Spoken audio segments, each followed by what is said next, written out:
Hi అండి. మీకు కూడా ఆస్తమా ప్రాబ్లం ఉందా? రోటో క్యాప్సిల్స్, ఇన్హేలర్స్ ఎక్కువగా వాడుతున్నారా? నేను మా హస్బెండ్ కూడా చాలా ఎక్కువగా వాడేవాళ్ళమండి. మా ఇద్దరికి చాలా సివియర్గా ఉండేది ఆస్తమా. మాకు మాట్లాడడానికి కూడా వచ్చేది కాదు, అంత సివియర్గా ఉండేది. మెడిసిన్ లేకుండా అస్సలు మేము బయటకు వెళ్ళే వాళ్ళం కాదు. బయటకు వెళ్ళాలి అంటే కంపల్సరీ చెక్ చేసుకోవాలి మెడిసిన్ ఉందా లేదా అని. మెడిసిన్ లేదు అంటే చాలండి, ఎక్కువగా టెన్షన్ పడేవాళ్ళం. ఆ టెన్షన్ తోటి ఇంకా మాకు ఆయాసం ఎక్కువ వచ్చేది. అవి రోటో క్యాప్సిల్స్ 1, 2 ఉన్నా చాలండి. ఆ 1, 2 కూడా మేము టెన్షన్ పడేవాళ్ళం. అయ్యో ఒకటే ఉంది, 2 ఉంది. ఎందుకంటే ఒక్కొక్క రోజు 4, 5 కూడా ట్యాబ్లెట్స్ అయ్యేటి అండి. ఎందుకో మరి అంత సివియర్గా ఉండేది అసలు ఒకప్పుడు మాకు. కానీ ఇప్పుడు కంప్లీట్గా తగ్గిపోయిందండి. అసలు అంత సివియర్ ఆస్తమా ఇలా క్యూర్ అయిందంటే మేమే షాక్ అండి.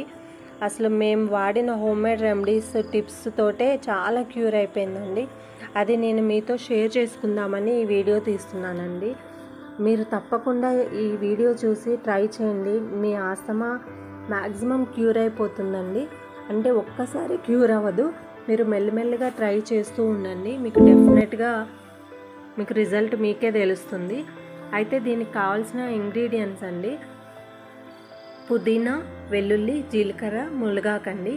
ఈ 4 మీరు హెర్బల్ టీ రెడీ చేసుకోండి. ఈ టీని మీరు మార్నింగ్ త్రాగండి, ఈవినింగ్ కూడా మీకు అనీజీగా అనిపిస్తే ఈవినింగ్ కూడా త్రాగండి. ఎన్నిసార్లైనా త్రాగొచ్చు, పిల్లలు కూడా త్రాగొచ్చు, పెద్దవాళ్ళు, ఏజ్డ్ పర్సన్స్ ఎవరైనా త్రాగొచ్చండి. మీరైతే ట్రై చేయండి, డెఫినెట్గా మీకు ఆస్తమా ప్రాబ్లం క్యూర్ అవుతుంది. ఇంకా ఈ టీలో మీకు వీలైతే తులసాకులు కూడా వేసుకోండి. బెస్ట్ మెడిసిన్ ఫర్ ఆస్తమా అండి ఇది. మీకు కఫ్ కోల్డ్ ఉంటే కొంచెం మిరియాల పొడి, కొంచెం జింజర్, అల్లం కూడా వేసుకోండి.